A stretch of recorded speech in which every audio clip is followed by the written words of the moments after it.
In the year 1847, in a small frontier town nestled between pine-covered hills and a winding river, something happened that people would whisper about for generations. It began on a night when the wind carried the scent of approaching frost, when lanterns flickered behind curtained windows, and every household guarded its warmth as if winter itself stood at the door. A stranger appeared on the northern road, his coat dusted with travel and his boots worn thin, asking for nothing more than shelter from the cold and a place beside a fire. One man answered that knock, and in doing so set into motion a chain of choices that would test mercy against fear and kindness against the quiet weight of suspicion.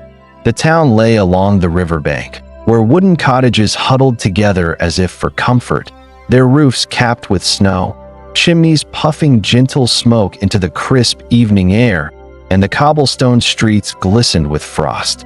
Faint sounds of horses' hooves echoed in the distance, mingling with the creak of wooden shutters and the occasional bark of a distant hound, creating a rhythm both eerie and familiar to the townsfolk. Elias Harper, a man of modest means, lived at the edge of town, his cabin modest yet tidy, surrounded by a small garden that winter had already claimed, the skeletal plants shivering under the pale moonlight.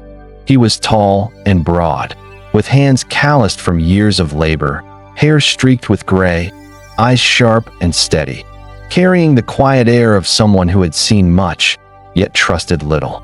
Elias' neighbors knew him as reserved but fair, a man who measured words carefully, and whose laughter, though rare, carried warmth that made others feel fleetingly safe in his presence.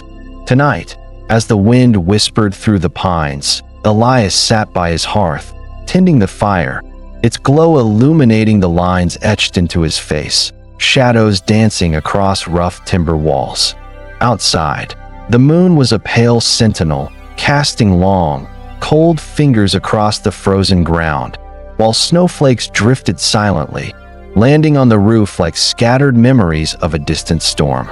A knock at the door startled him, soft yet insistent, and instinct wrestled with habit as Elias hesitated, unsure whether curiosity or caution should guide his hand. The stranger's voice, low and steady, carried both exhaustion and hope. "Sir, I beg only a place to rest. The night is bitter, and I mean no harm to your home or heart." Elias felt the weight of choice pressing against him, a familiar moral tension he had long avoided, the kind that demanded more than judgment. It demanded courage and mercy. Behind the walls of other cabins, lamps flickered, and figures moved briefly past curtained windows, witnesses to a story that would quietly unfold beyond their sight, the hush of snow amplifying the moment's tension. The forest nearby seemed to lean closer, listening, the wind stirring branches like the whispers of ancestors, as if aware that a single act of kindness or suspicion could ripple through generations. Elias opened the door slowly, his hand lingering on the iron latch, eyes scanning the stranger from head to toe, noting the mud-streaked coat and the weariness that clung to every motion. The man stepped inside, grateful, removing his hat with a careful, trembling hand, revealing hair darkened by travel, streaked with ash and frost, and eyes that reflected both fear and quiet determination. "I am grateful, sir," the stranger said, voice low. "I have walked many miles, and the cold of night has no mercy for weary travelers." Elias studied him, noticing the faint trace of something unusual, a coin pouch worn thin at the seams, and boots that seemed too fine for one claiming poverty, yet he said nothing. "Sit by the fire," Elias commanded gently, and the man obeyed, settling onto the worn chair, shivering as the warmth embraced him like a promise he had not felt in days. The flames cast shadows across the stranger's face, highlighting hollowed cheeks, a faint scar near the brow, and eyes that seemed haunted by unnamed burdens, stirring an uneasy sympathy in Elias' chest. "Where do you come from?" Elias asked cautiously, aware that curiosity was a double-edged sword, and the stranger hesitated, as though weighing truth against discretion. "From the north," he said finally, "from a place long abandoned, where men left in search of gold or glory, and many never returned to the warmth of hearth or kin." Elias nodded slowly, feeling the tug of compassion, yet a cold voice of doubt lingered, warning him that not all travelers carried only fatigue and gratitude. They sometimes brought trouble disguised as need. The wind outside rattled the shutters, and Elias' thoughts flickered to his neighbors, to the whispers that would follow should misfortune touch his door, and the stranger's quiet breathing filled the small room. "I have food," Elias offered, breaking a loaf, handing a piece to the man. "Though it is little, it will warm your belly, if not your spirit." The stranger's hands, rough and trembling, accepted the bread, and for a moment, relief softened the tension in his eyes, though a shadow of worry lingered, subtle yet undeniable. Elias felt the weight of moral responsibility pressing against him, the age-old question of mercy versus caution, of instinct versus reason, playing out silently in the firelit room. Outside, the forest seemed alive, branches scratching at window panes, as if echoing the unseen stakes, and the wind carried whispers that sounded almost like warnings from another time. "You travel far and alone," Elias remarked, unable to mask concern entirely. "There are dangers that do not announce themselves, men and misfortune both hidden in the night." "Yes," the stranger admitted, "and yet I trusted the light of a single home to guide me, hoping that kindness is not extinct in these hills." Elias studied him, noting the truth in his words, yet doubting whether hope alone could guard against the cunning of desperation or malice that roamed in shadowed lands. The fire popped and hissed, sparks leaping like fleeting thoughts of what might be, and both men sat, the silence stretching between them, thick with unspoken questions and cautious trust. "Tell me," Elias said finally, "why should I trust you, when many would not, and some would take what is offered with intent to harm?" The stranger met his gaze, unwavering, "Because even the smallest candle casts light enough to guide the weary, and I would never snuff it out for fear or greed." Elias felt the first stirrings of belief, but the past's lessons whispered warnings that courage and kindness were not always rewarded, and that a single choice could alter countless lives. The stranger spent the night near the hearth, warmth creeping into his frozen limbs, while Elias watched, noting the careful way he avoided touching more than necessary, a subtle respect that eased suspicion slightly. Morning light spilled through frost-lined windows, painting the cabin in gold and amber, and Elias offered coffee brewed from last week's beans, the aroma rising with an honesty that the stranger seemed to drink eagerly. "Your generosity is more than I deserve," the stranger said quietly, his words threading through the room like soft music, and Elias only nodded, still wary, yet softened by his calm demeanor. By noon, the snow had begun to melt along the riverbank, water dripping from eaves, while birds cautiously emerged, their chirping a fragile chorus that reminded Elias of the fragile nature of trust. "You must eat," Elias insisted, breaking a small piece of salted meat. "For you will need strength if your journey continues," and the stranger accepted, eyes reflecting gratitude tempered by lingering caution. As days passed, the stranger helped with chores, stacking firewood and tending the garden's remnants, his presence unobtrusive, yet a quiet tension persisted, the kind that hangs between old instincts and new possibilities. Villagers noticed the stranger at the cabin's edge, whispers following him through the town, some suspicious, some curious, and Elias felt the weight of scrutiny pressing against his decision to harbor the man.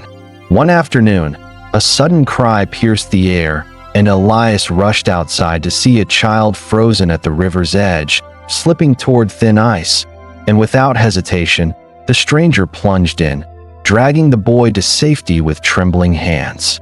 The villagers gasped, their murmurs of doubt shifting toward admiration, yet some eyes still narrowed, unwilling to trust what seemed almost too noble, fearing appearances could deceive even the kindest hearts. Elias wrapped the boy in a warm blanket, and the stranger, dripping and shivering, smiled faintly, a glimmer of relief softening the hardness of the man who watched from the doorway. That evening, the wind moaned through the pines, carrying the scent of distant rain, and Elias noticed that the stranger's eyes held memories of peril beyond their valley, yet also a quiet resolve that mirrored his own long-suppressed ideals. A neighbor, curious and brash, approached the cabin, questioning Elias' choice to shelter a man unknown, and Elias answered calmly, "Sometimes, mercy is the greater strength, and fear the easier path." The stranger listened silently, the firelight flickering over his face, casting shadows that spoke of journeys both literal and moral, and Elias wondered if trust, once given, could ever be fully reclaimed. One night, a wolf howled from the forest's edge, and the stranger, alert and silent, moved toward the window, his gaze sharp, as if the wilderness itself acknowledged the stakes of their coexistence.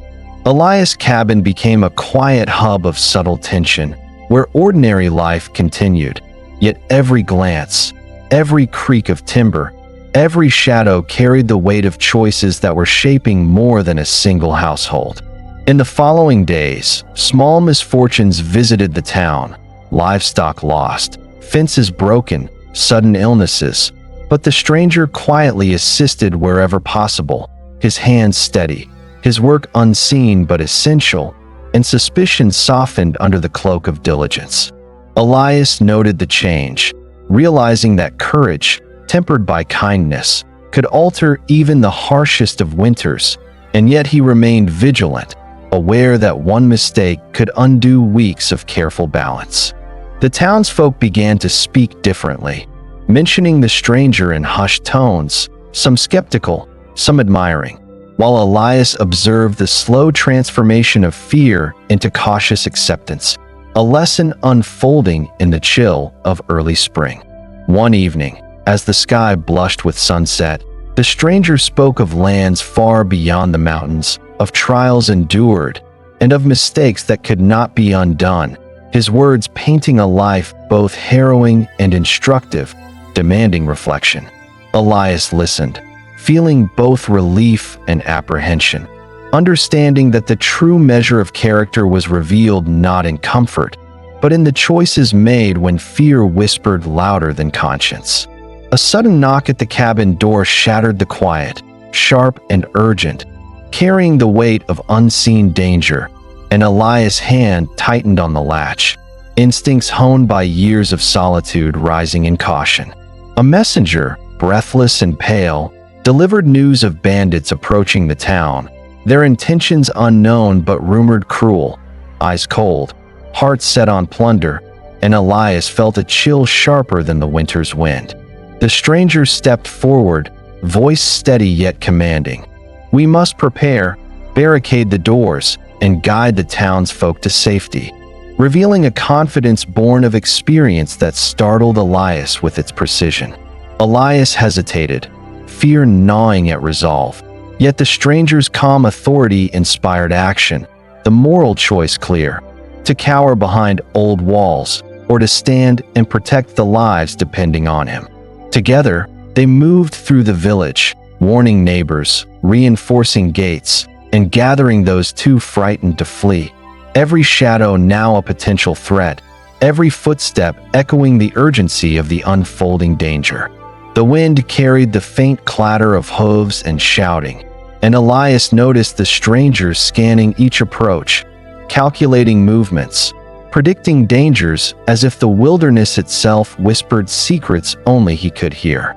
A bandit broke from the tree lean, sword raised, eyes gleaming, and the stranger met him with unflinching courage, disarming the man with a swift motion, while Elias' heart thundered in disbelief at the quiet strength before him.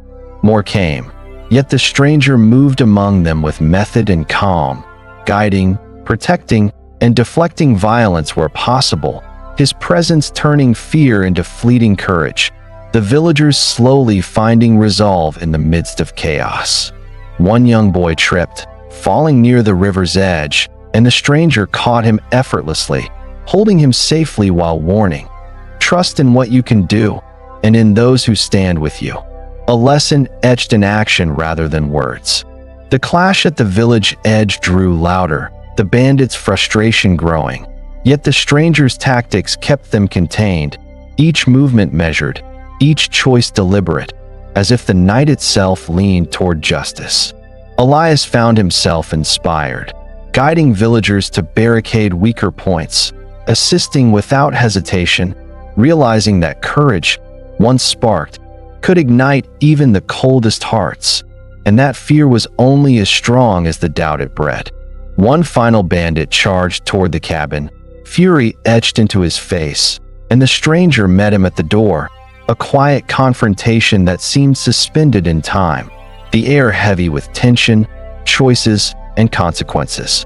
The man hesitated, saw the resolve in the stranger's eyes, and lowered his weapon, retreating into the darkness, leaving the village trembling yet intact, a collective exhale released into the cold night air. Elias and the stranger returned to the cabin, the first quiet moment since the threat emerged, both men breathing heavily, the weight of responsibility slowly ebbing, and gratitude, unspoken, filling the small space. By the fire, Elias finally spoke. "I doubted you, feared the unknown. Yet tonight I have seen courage and wisdom walk together, stronger than suspicion or doubt." The words a confession, the moral clear without embellishment. Outside, dawn began to brush the horizon, pale light illuminating the frost and broken branches, evidence of the struggle, and Elias realized the valley itself seemed to hold its breath, acknowledging the choices that had preserved it. The stranger, now quiet, packed lightly, preparing to leave, and Elias understood that kindness, once extended, could not always tether those who needed to continue on, yet the impact of trust would remain.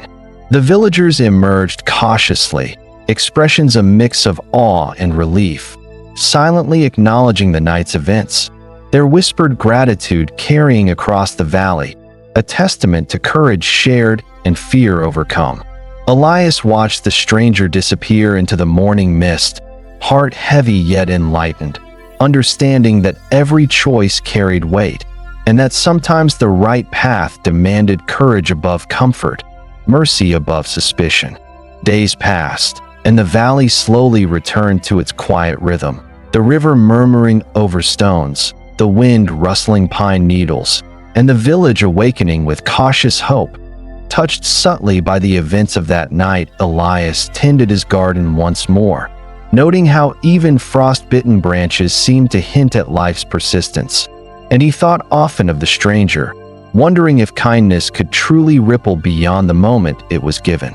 The villagers spoke less in fear now, their whispers softened by respect, telling tales of courage and mercy, careful not to exaggerate, yet grateful for the quiet heroism that had protected them from shadowed peril. Elias sometimes sat by the fire, staring into the flames, seeing in them both the warmth of survival and the fragile glow of trust extended to a stranger, a reminder of the choices that define a man.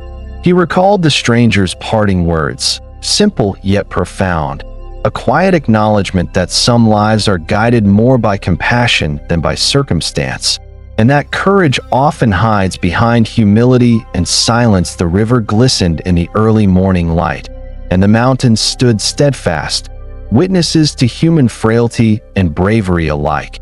As Elias understood the delicate balance between fear and faith that shapes every community, he found peace in small acts, offering bread to neighbors, sharing work without expectation, quietly honoring the lesson that night had carved into his heart, that mercy is never wasted, even when it carries risk. Children played in the snowdrifts once more, laughter ringing like fragile bells, and the valley held its breath in quiet reflection, the memory of that night settling gently into legend, soft as a whisper, and in that valley, people learned that some mistakes don't echo loudly, they whisper for generations.